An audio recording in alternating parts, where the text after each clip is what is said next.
You, John Fitzgerald Kennedy, do solemnly swear. I, John Fitzgerald Kennedy, do solemnly swear. That you will faithfully execute the office of President of the United States. That I will faithfully execute the office of President of the United States. And will, to the best of your ability.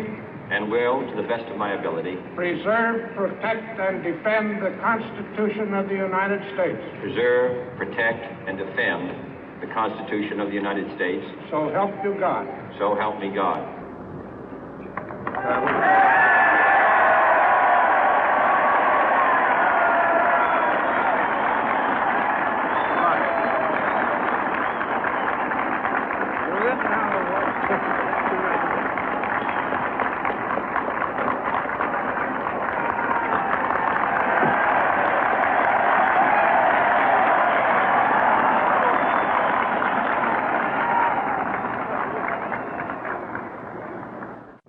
Vice President Johnson, Mr. Speaker, Mr. Chief Justice, President Eisenhower, Vice President Nixon, President Truman, Reverend clergy, fellow citizens.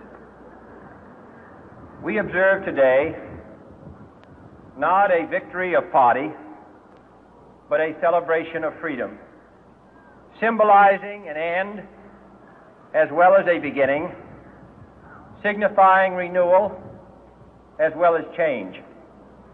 For I have sworn before you and Almighty God the same solemn oath our forebears prescribed nearly a century and 3/4 ago.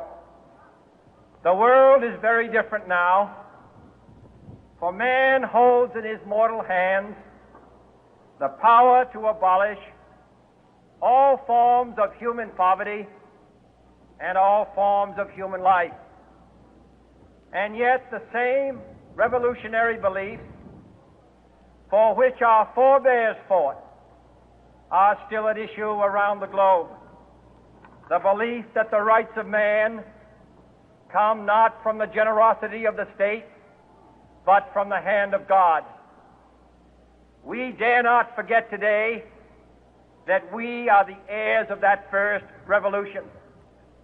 Let the word go forth from this time and place to friend and foe alike that the torch has been passed to a new generation of Americans born in this century, tempered by war, disciplined by a hard and bitter peace, proud of our ancient heritage, and unwilling to witness or permit the slow undoing of those human rights to which this nation has always been committed and to which we are committed today at home and around the world.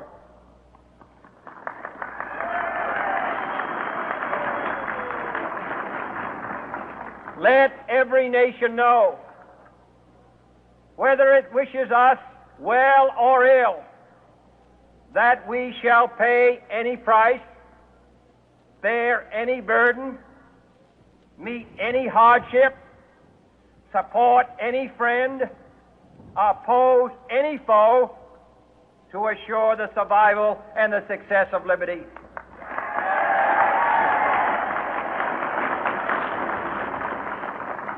This much we pledge and more. To those old allies whose cultural and spiritual origins we share, we pledge the loyalty of faithful friends. United, there is little we cannot do in a host of cooperative ventures. Divided, there is little we can do, for we dare not meet a powerful challenge at odds and split asunder.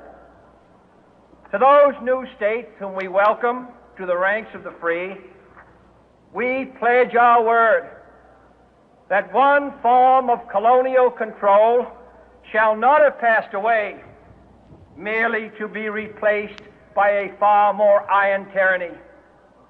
We shall not always expect to find them supporting our view, but we shall always hope to find them strongly supporting their own freedom, and to remember that in the past, those who foolishly sought power by riding the back of the tiger ended up inside.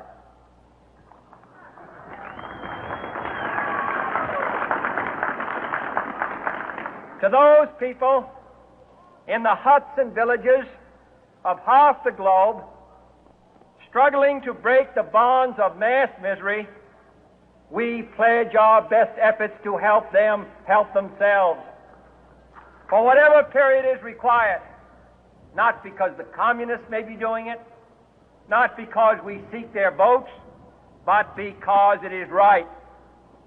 If a free society cannot help the many who are poor, it cannot save the few who are rich.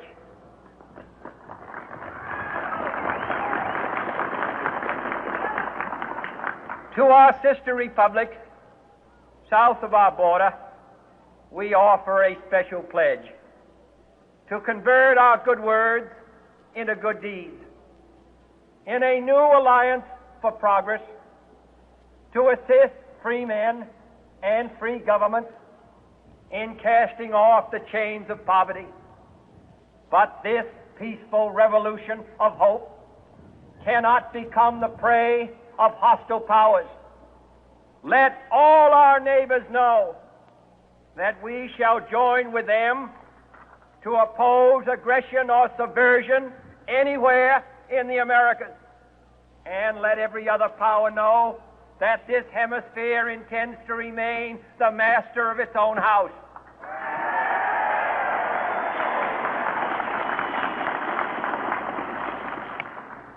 To that World Assembly of Sovereign States, the United Nations, our last best hope, in an age where the instruments of war have far outpaced the instruments of peace, we renew our pledge of support to prevent it from becoming merely a forum for invective, to strengthen its shield of the new and the weak, and to enlarge the area in which its writ may run.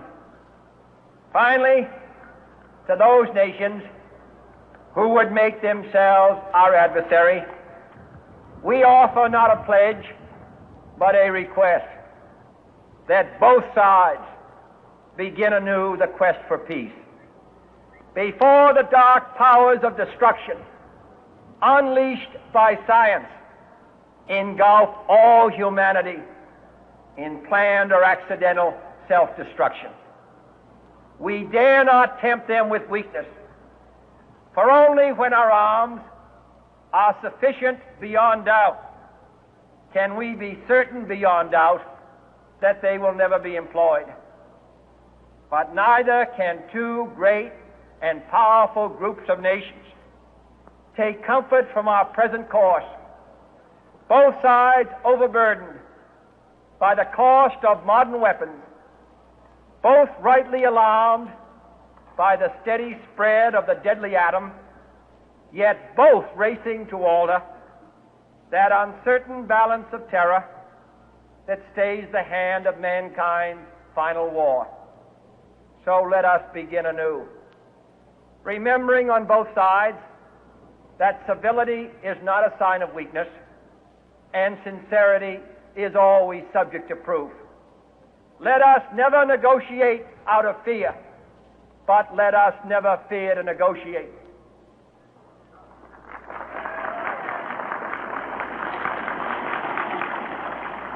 Let both sides explore what problems unite us, instead of belaboring those problems which divide us.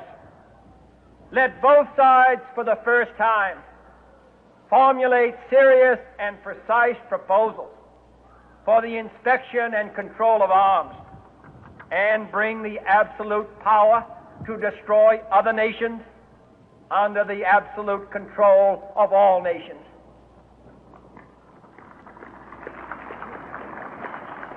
Let both sides seek to invoke the wonders of science instead of its terrors. Together, let us explore the stars, conquer the deserts, eradicate disease, tap the ocean depth, and encourage the arts and commerce. Let both sides unite to heed in all corners of the earth the command of Isaiah to undo the heavy burden and let the oppressed go free. And if a beachhead of cooperation may push back the jungle of suspicion, let both sides join in creating a new endeavor, not a new balance of power, but a new world of law, where the strong are just and the weak secure and the peace preserved. All this will not be finished in the first 100 days, nor will it be finished in the first 1,000 days, nor in the life of this administration, nor even perhaps in our lifetime on this planet. But let us begin.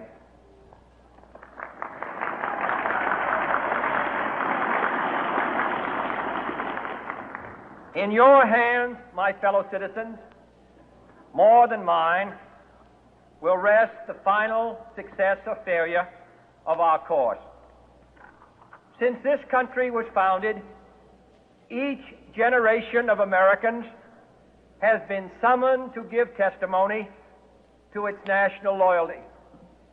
The graves of young Americans who answered the call to service surround the globe. Now the trumpet summons us again, not as a call to bear arms, though arms we need, not as a call to battle, though in battle we are, but a call to bear the burden of a long twilight struggle, year in and year out, rejoicing in hope, patient in tribulation, a struggle against the